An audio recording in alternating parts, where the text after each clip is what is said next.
అస్సలాము అలైకుం వరహమతుల్లాహి వబరకాతుహు. Hi viewers, ఎలా ఉన్నారు? బాగున్నారా? ఇక్కడ చూడండి, నేను వీట్ ఫ్లోర్తో దోశ చేస్తున్నానండి. చాలా సింపుల్గా టేస్టీగా ఉంటుంది. ఇక్కడ నేను 2 కప్స్ గోధుమ పిండి తీసుకున్నానండి. అందులో ఒక 2 ఎగ్స్ బ్రేక్ చేసి యాడ్ చేయండి. ఇప్పుడు ఇందులో టేస్ట్కి సరిపడా red chilli powder, salt add చేయండి.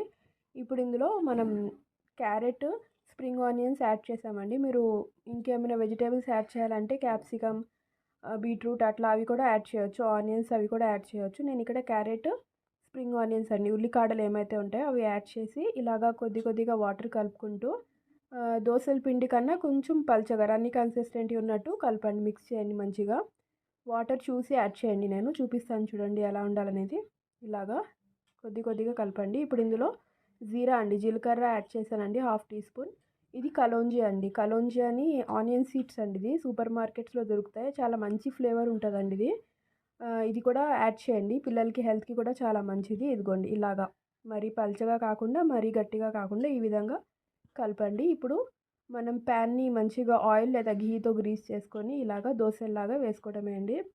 చాలా టేస్టీగా ఉంటాయండి. సింపుల్గా అయిపోతుంది ఇన్స్టెంట్గా. మనం పిండి లేనప్పుడు, టిఫిన్కి పిండి అయిపోయినప్పుడు ఇలాగా ఇన్స్టెంట్గా ఈ వీట్ దోశ అనేది వేసుకుంటే హెల్త్కి కూడా మంచిది.